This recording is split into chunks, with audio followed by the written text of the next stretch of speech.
Imagine you are trapped inside a wooden crate. You're squeezed into pitch darkness, and your ribs are pressed hard against this pile of rusted, grease-covered military rifles. Oh man, that is such a claustrophobic image right off the bat. It really is. And outside the splintering wood, you can hear the hum of a crane motor. Suddenly, you feel a sickening lurch as the crate is hoisted high into the freezing night air. Right over the port of Barcelona. Exactly. And then comes the drop. Just the crushing impact of icy water and the immediate suffocating rush of the sea flooding in through the cracks. Which is terrifying enough on its own. I mean, just the drowning aspect. But the true horror isn't the drowning. It's what you see when you somehow manage to break out of that sinking box and look down into the murky depths. Yeah, because the seabed there isn't covered in seaweed or rocks like you'd expect. No, it's an underwater graveyard. It's this literal forest of chained, forgotten corpses just swaying in the current. And, it's important to clarify right away that this isn't just a scene from a thriller. That image is the foundational metaphor in our source material today for how an entire regime took its darkest, most horrific secrets, chained them to the floor of history, and basically built a shiny new society directly on top of them. It is a stunning, deeply disturbing image. Yeah. And it really captures the essence of what we're unpacking in today's deep dive. It absolutely does. We are exploring the absolute limits of human memory, the devastating weight of collective trauma, and, well, what happens when the past just refuses to stay buried at the bottom of the harbor?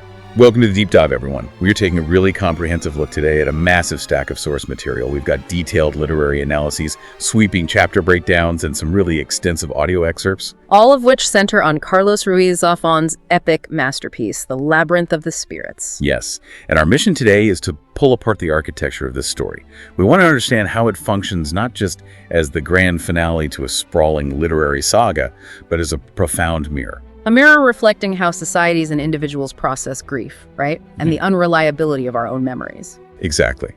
Along with the redeeming, almost literal saving power of literature in the wake of war. And from this point forward, we are treating all these sources as our shared map into the maze. And a maze is really the perfect word for it. The structure of this narrative universe is fascinating because it perfectly mimics the themes it's trying to convey. Yeah, it totally rejects the idea that history or memory is just a straight line. Right, it's not a simple A to B journey. So let's establish that structure for anyone stepping into this world for the first time.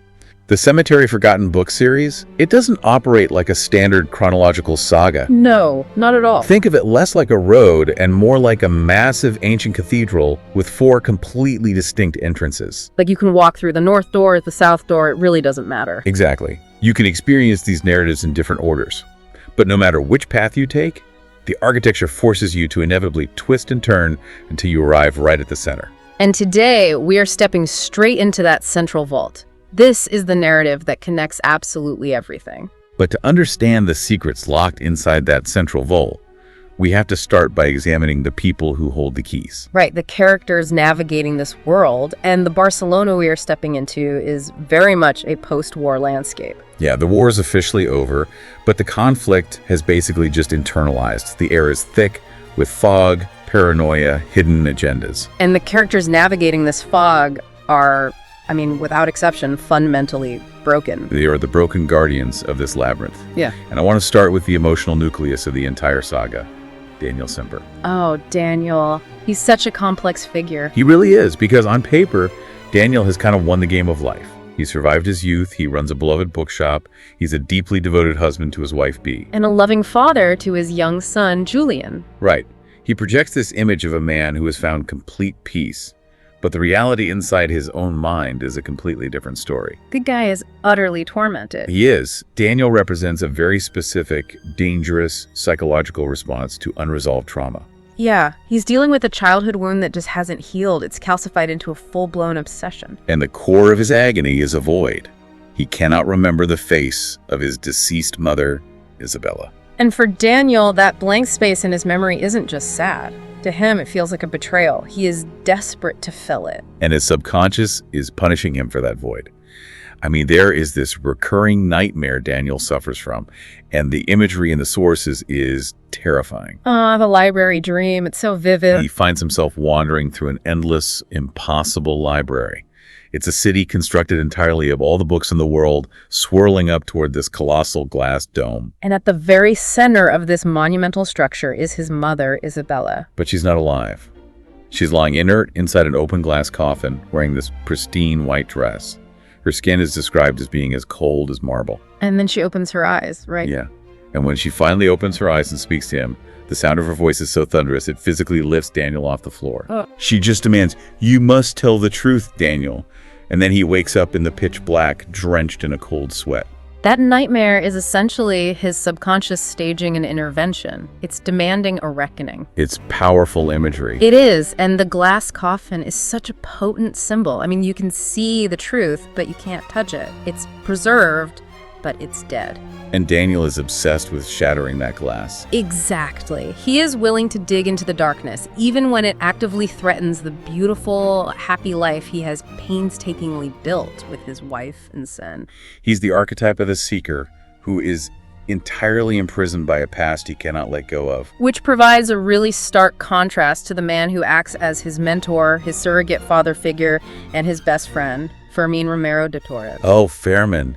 He is such a fascinating psychological study because initially he presents as pure, eccentric comic relief. Totally. He's this wiry, overly talkative guy who constantly chews on lemon-flavored Sugus candies. Yeah, and he randomly quotes obscure philosophers and acts as this whimsical uncle to Daniel's son. But that whimsy is a heavily fortified emotional bunker. Fermín uses his eccentric humor, his grand vocabulary, and even those lemon candies as a shield. A shield against a reality that is just too horrific to process on a daily basis. Exactly. He carries immense dark secrets from his time during the Spanish Civil War. He is a survivor of unimaginable cruelty. He functions as the crucial bridge between Daniel's relatively sheltered present and the city's darkest historical realities. Precisely because Fermín has lived through the absolute worst of it. Right. He rescues the painful memories of others because he basically has no choice but to live with his own. And speaking of living with the physical reality of the past, that brings us to the central investigator of this story, Alicia Gris. Alicia. She is the true focal point of this final puzzle.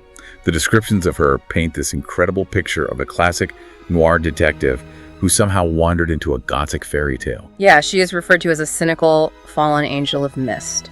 Alicia is the operative brought in by the state to solve the central mystery, but she operates as a walking metaphor for the entire nation. Right. While Daniel obsessively searches for the past, Alicia spends every waking moment fleeing forward. She uses her razor-sharp cynicism, her isolation, and her highly dangerous covert job as layers of armor. Because if she is constantly moving, constantly dissecting the flaws of others, she doesn't have to sit still and feel her own agonizing pain. Okay, I have to push back here for a second. Sure, go ahead. A highly capable, deeply cynical investigator who drinks too much, trusts no one, and suffers from a chronic physical ailment. I mean, that sounds exactly like a standard hard-boiled noir trope. It does, on the surface. We've seen the grizzled detective with the bad leg or the trick shoulder a million times. Why should we care about another edgy lone wolf? Is there actually more to her agonizing hip pain than just giving the character a gritty coat of paint? That is the exact trap the narrative sets for you, and it subverts it brilliantly. Her chronic hip pain is the furthest thing from a cheap character quirk. Okay, so what is it then? It is a literal, deeply embedded piece of history. That pain is the direct result of a massive shrapnel wound she sustained during the 1938 aerial bombings of Barcelona. Oh, wow. Yeah. It is a constant, inescapable physical agony.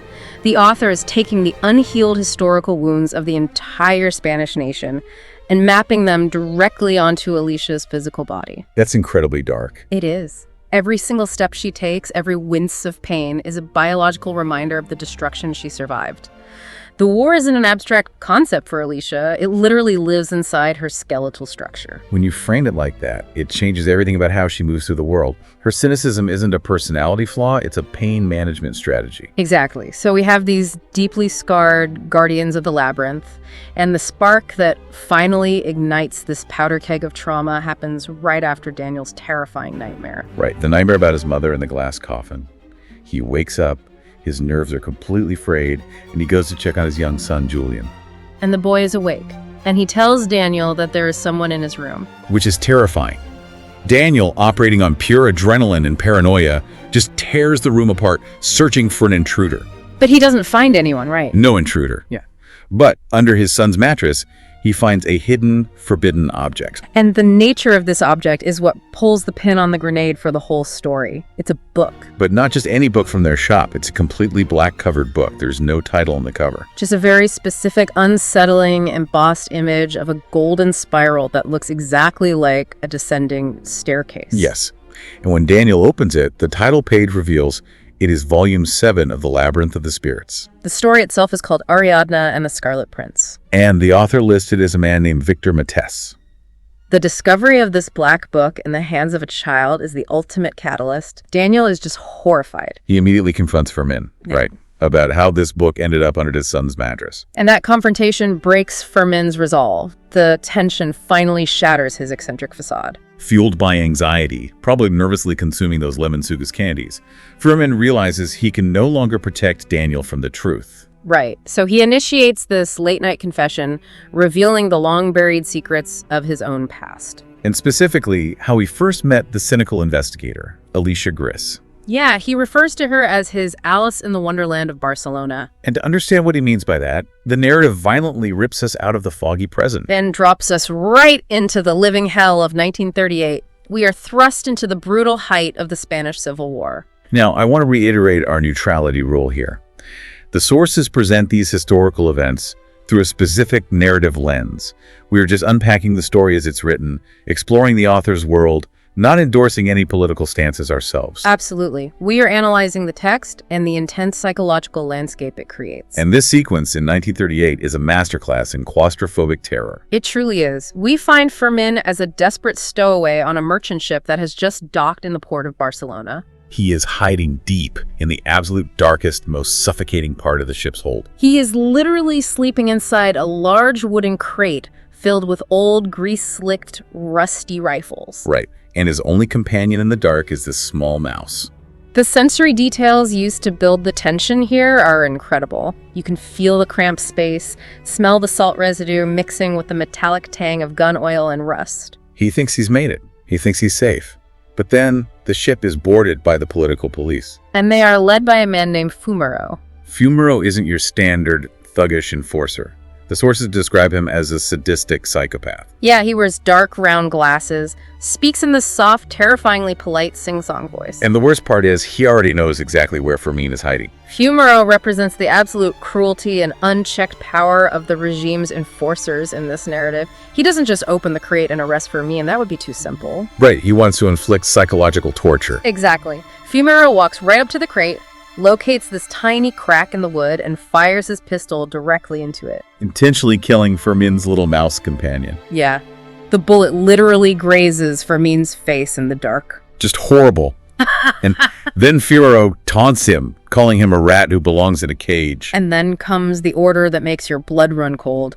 Rather than dragging Fermín out to face a firing squad, Fumero orders his men to bring hammers and nails. They nail the lid of the crate shut, with Fermín still inside, alive. The sheer panic of that moment. They use the ship's crane to hoist this massive, heavy wooden box containing hundreds of kilos of military rifles and a screaming, terrified Fermín. High into the air. And then they simply let the cable go, dropping it straight into the icy black waters of the Barcelona port. And the mechanics of Fermín's escape from that sinking tomb are a visceral, agonizing representation of the human will to survive against impossible odds. Because he is drowning in complete darkness. The freezing water is rushing in through the seams of the wood. And the weight of the rifles is pulling the crate down faster and faster. So what does he do?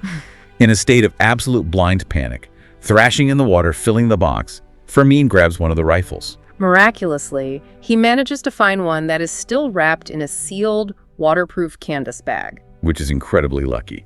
He chambers around, presses the barrel point blank against the wooden lid underwater, and pulls the trigger. The physics of that moment are wild. Firing a gun underwater inside a confined space. The concussive shockwave, the deafening sound, the splintering of the thick wood.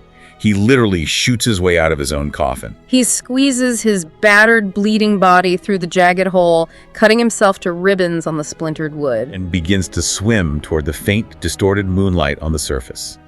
But this is where the narrative shifts from a thriller into profound, dark symbolism. Because as Fermín swims upward, he looks down toward the bottom of the harbor. And what he sees is the defining image of the era. Initially, his oxygen-starved brain registers what looks like a dense forest of swaying, pale seaweed. But as his eyes adjust to the gloom, he realizes the horrific truth. It is an underwater graveyard. Dozens, perhaps hundreds of human corpses. Men, women, and children.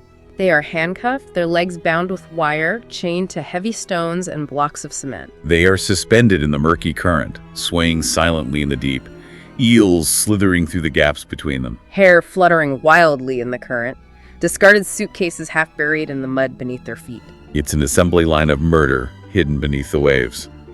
Let's talk about the weight of this scene, because it feels like the author is trying to tell us something fundamental about the city itself. Absolutely. This ghoulish underwater scene sets the thematic tone for the entire story. It is a literal manifestation of the city's hidden foundational reality. Post-war Barcelona, and by extension, the new, respectable society being built above the surface, is floating directly on top of buried, forgotten atrocities. Right. The victors of the war are building their grand new regime, their economic miracles, and their polite society. But the foundations of all that progress are chained corpses in the dark. The society is structurally reliant on never looking down into the water. That is chilling, to know that every sunny day on the promenade is happening right above a mass grave. So Fermín miraculously survives this. He breaks the surface, gasping for air, and drags himself onto dry land. He is determined to fulfill a promise he made to find a woman named Lucia. But when he finally makes it to her apartment, he is too late. The secret police have already taken her away. The only people left in the apartment are Lucia's elderly mother, Leonor, and Lucia's little girl. And that little girl is Alicia. When Fermín finds her, she is sitting quietly in the midst of this terror, reading a copy of Alice in Wonderland. The irony of her reading about a girl falling down a rabbit hole right before her entire world collapses is devastating. Because before Fermín can even process what to do next, the air raid sirens begin to wail. The Air Force has arrived. We are instantly plunged into the middle of a horrific, indiscriminate aerial bombing of civilian neighborhoods. They're dropping a literal rain of fire on Barcelona. The destruction is swift and apocalyptic. The apartment building takes a direct hit from a bomb. In an instant, the grandmother, Leonor, is vaporized. Fermín, despite being battered, bleeding, and burned, grabs little Alicia and they flee. They are forced to run across the crumbling, exploding rooftops of Barcelona. They are literally navigating a landscape that is disintegrating beneath their feet. The city below them has transformed into a river of flames. They were desperately jumping from terrace to terrace. But Fermín's leg is severely injured. He knows he can't make the next jump. So in a final act of desperation, he pushes little Alicia over a parapet wall to safety, just as his body gives out. And then the physics of war intervene again. Alicia is violently propelled forward by the shockwave of a massive secondary explosion. A jagged piece of metal shrapnel, described as being the size of a man's fist, is blasted through the air. And it stabs her brutally in the hip. The sheer force of the impact throws her fragile body against a massive frosted glass dome crowning an old abandoned palace. The glass shatters under her weight and she plummets into the dark void below. But the void does not claim her. She falls through the darkness and lands on a suspended canvas sheet. Finally coming to rest high up on a massive wooden platform. When the dust settles and she opens her eyes, surrounded by the smell of old paper and dust, she realizes where she is. She has fallen into a subterranean, seemingly infinite labyrinth of books. This is where the magic realism bleeds into the horror of war. It is pure poetic symbolism. It really is. The real world above her is literally being ripped apart by bombs, fire, and political murder. And precisely at that moment, she falls to the roof of the Cemetery of Forgotten Books, where the old keeper of the labyrinth, a man with white hair named Isaac, finds her bleeding and broken on the platform and rescues her. It is the most beautiful metaphor. As humanity tries to destroy itself, literature literally stretches out a canvas, catches this little girl, and saves her life. It is a stunning, emotionally overwhelming sequence, but it also establishes the tragedy of her character. Right, because yes, Alicia survives the physical bombings. The books caught her. But the shadows of that era, and the jagged piece of metal that tore into her body will stretch far into her future. The scars, both the physical agony in her hip and the psychological trauma in her mind, will dictate the trajectory of the rest of her life. Which brings us perfectly to the next major movement of the story. The narrative forces us to jump forward 2 decades. It is now 1959. We transition away from the smoky ruins of Barcelona and step into the glittering, wealthy, high society of Madrid. Specifically, we are taken to the opulent, sprawling estate of a man named Mauricio Valls. Who is no longer just an official. He has ascended to become the powerful, widely respected Minister of National Education. The contrast here is intentional and jarring. The scene opens on a grand masked ball taking place in the expansive, manicured gardens of Valls' estate. There are over 1,000 wealthy guests, champagne is flowing endlessly, a full orchestra is playing. Valls' beautiful daughter Mercedes is the center of attention, wearing a stunning Parisian gown, laughing and dancing the night away. It is the absolute picture of Victoria's untouchable wealth. But the moment we move inside the mansion, away from the glittering masks, the reality is deeply rotten. We are shown the stark, agonizing reality of Valls' private life.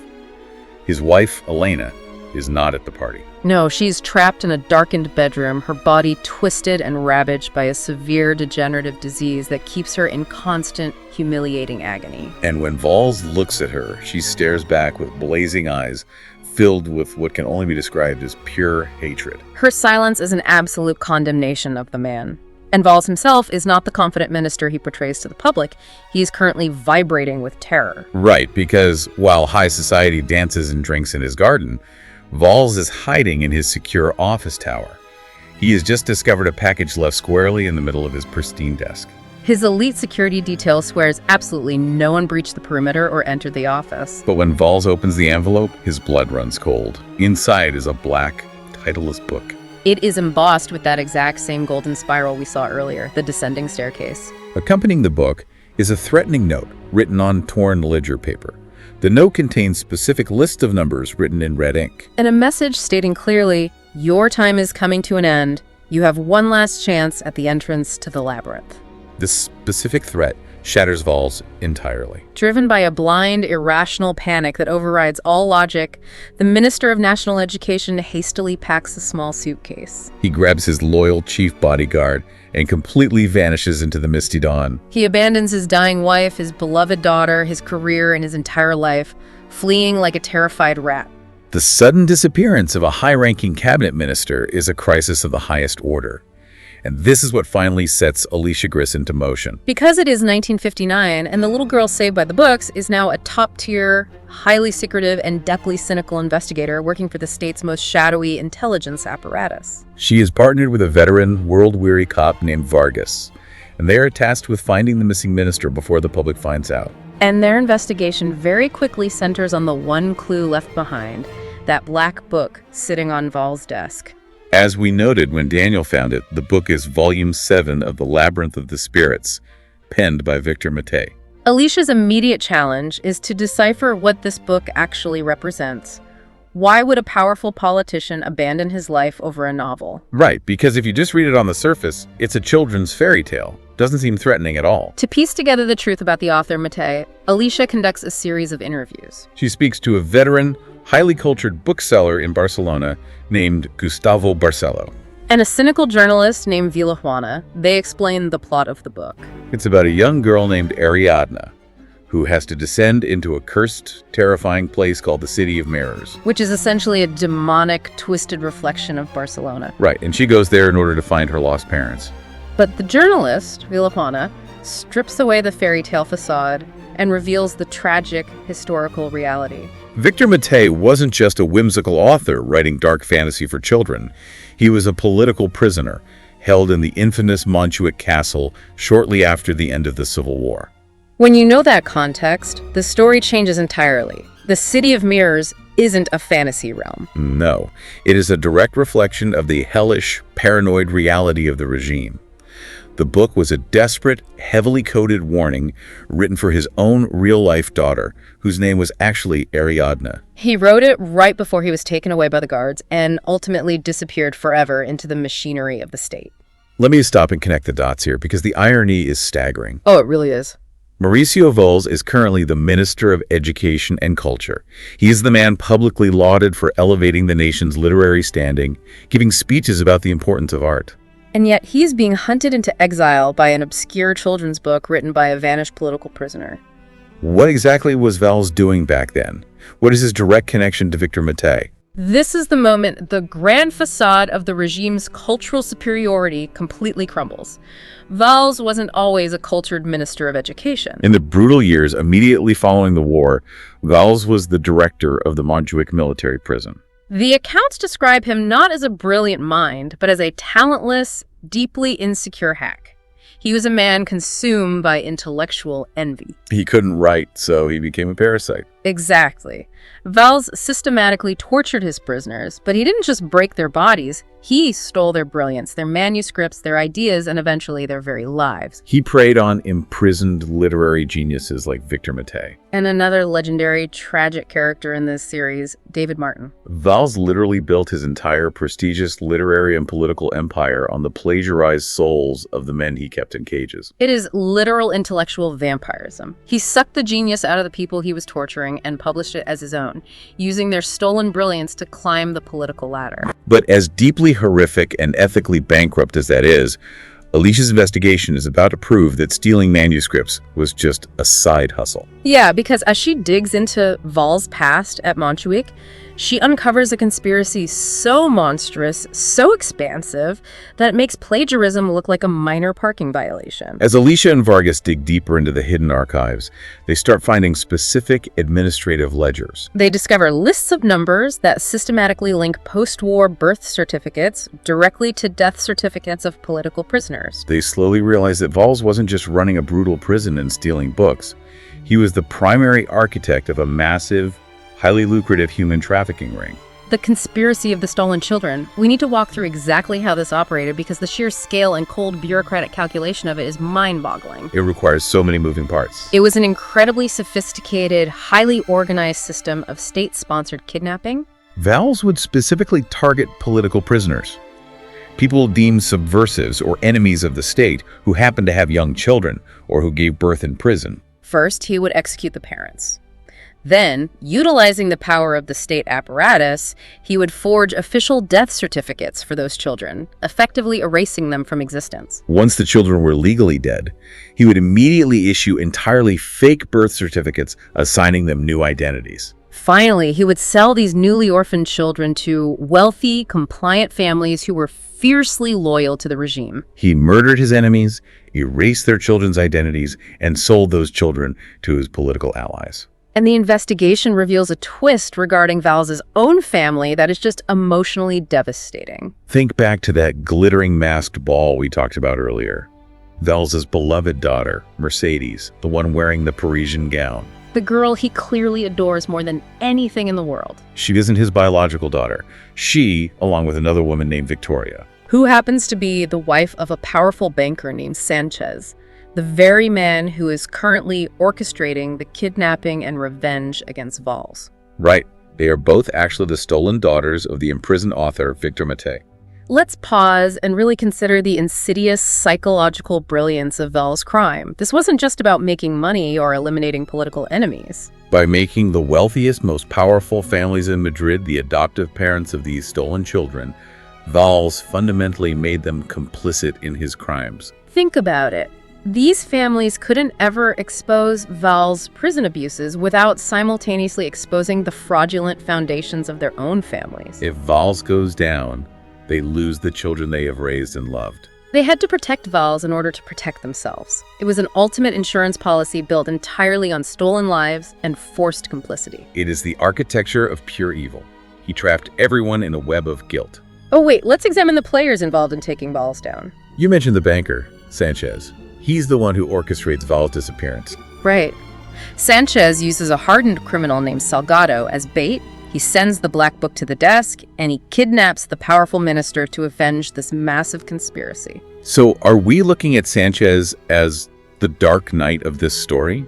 Is he the hero bringing down the corrupt minister to expose the truth about the stolen children? Not at all, and that is the profound tragedy of this labyrinth. The corruption of the regime infects absolutely everyone who touches it. Sanchez is in no way driven by a righteous desire for justice for the stolen children. No, he is motivated entirely by financial chicanery and cold, calculated revenge. You see, his wife, Victoria, one of Matei's stolen daughters, was legally the heir to a massive banking fortune. Valls, knowing Victoria's true identity and the fraudulent nature of her adoption, used that information to ruthlessly blackmail Sanchez. Essentially extorting him out of his share of that massive fortune. Sanchez is every bit as ruthless and morally bankrupt as Valls. He doesn't kidnap and torture Valls to free the oppressed. He does it to settle a financial score and regain his money. So there are no heroes at the top. It's just villains destroying other villains in the dark. While the actual victims, the stolen children like Mercedes and Victoria, the murdered parents, are reduced to nothing more than collateral damage and leverage in their power games. It is an incredibly bleak view of justice. It is profoundly bleak, but this massive, sprawling web of high-level political and financial crime eventually tightens, spiraling inward until it centers on a deeply personal, intimate tragedy. And that tragedy brings us right back to the very beginning of our discussion. It brings us back to Daniel Sempere at the bookshop and that terrifying recurring nightmare.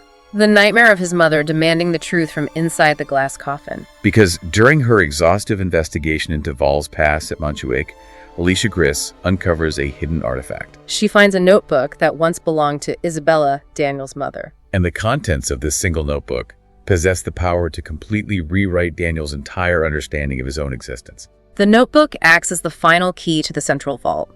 It reveals a long-buried love triangle, a desperate sacrifice, and a crushing secret. Reading Isabella's own words, Daniel discovers that his biological father is not the kind, gentle bookseller Sempere who raised him with such pure, unconditional love. His biological father is actually David Martin, the brilliant, deeply troubled writer who was imprisoned, tortured, and driven mad by Mauricio Valls in the dungeons of Montjuic. That is a staggering revelation, to realize your father is not your father and that your bloodline is tied directly to the prison. But the notebook reveals something even worse. It answers the question of why Isabella died when Daniel was just a small boy. The official story was always that she succumbed to a sudden, tragic illness. But the notebook reveals she went to Montjuic Castle. She bravely walked into the lion's den and tried to plead directly with Mauricio Valls, begging for David Martin's release. And in response to her defiance, Valls quietly, systematically poisoned her. Suddenly, the imagery of Daniel's nightmare clicks perfectly into place. That is the undeniable truth his subconscious was demanding he face. The marble skin, the glass coffin, the thunderous voice. Mauricio Valls isn't just a corrupt politician or a faceless architect of state crimes. Valls is the monster who personally murdered Daniel's mother and utterly destroyed his biological father. So all the narrative threads, decades of trauma and secrets, finally converge. Alicia Gris, the little girl saved by the books, finally tracks down the missing minister. She locates Valls in a secret, damn underground prison hidden beneath an abandoned factory. But the man she finds isn't the arrogant, untouchable Minister of Education. He has been systematically brutalized and tortured by Sanchez's men. He is a pathetic, broken shell of a human being, chained in the dark, begging Alicia for the mercy of a quick death. This presents a crucial moral crossroads for Alicia.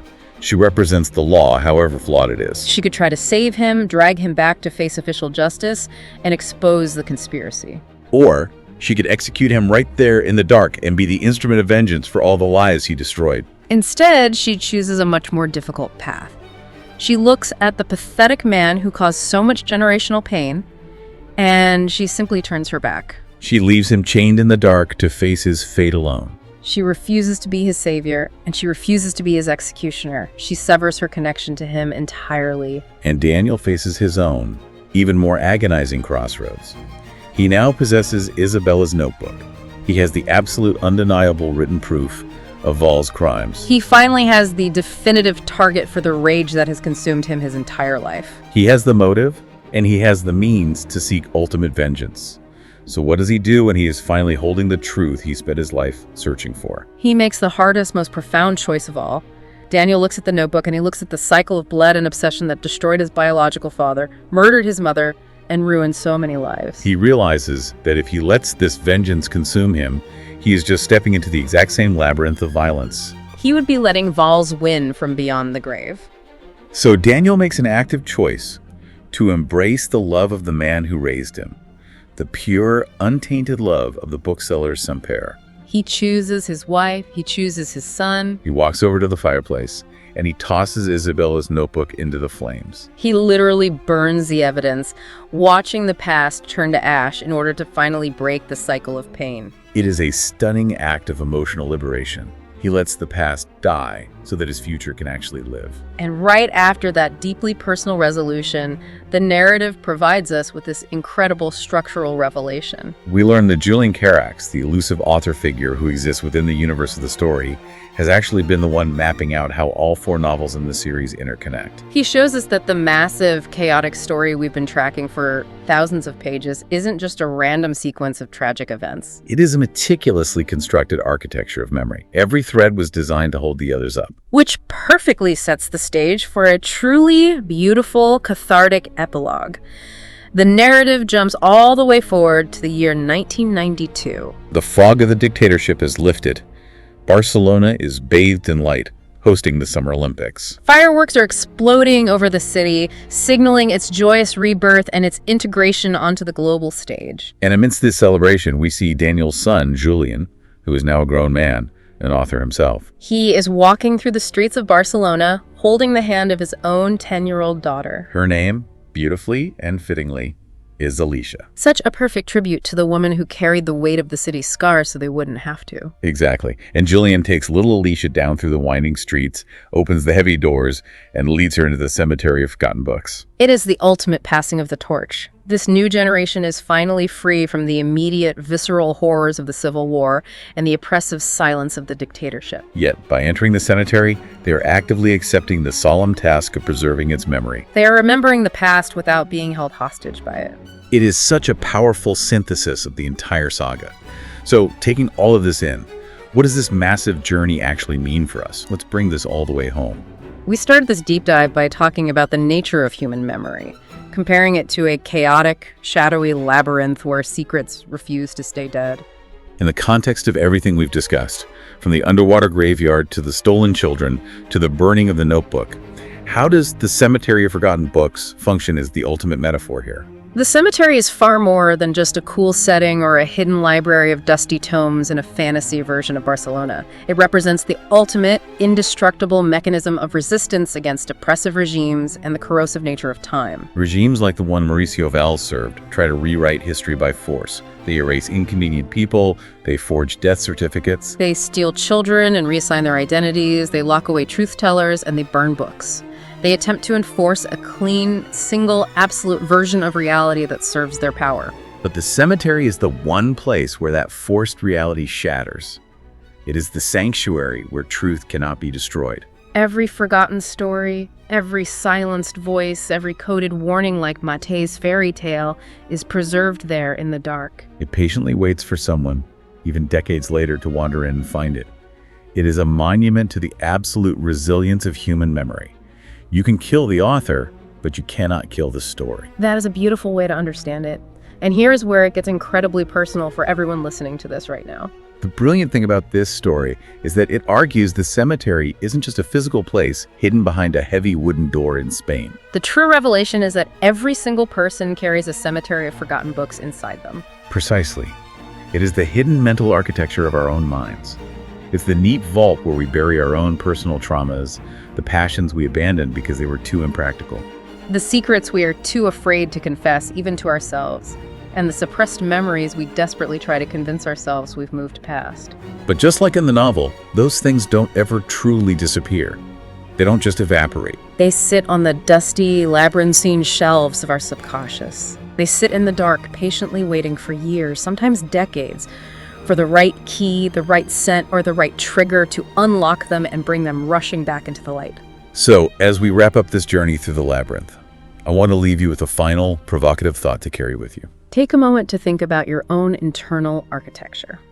If you were to open the door and step down into the foggy, shadowy labyrinth of your own mind right now, what forgotten book, what buried memory, or what long-abandoned passion is sitting there in the dark, just waiting to be rediscovered by you?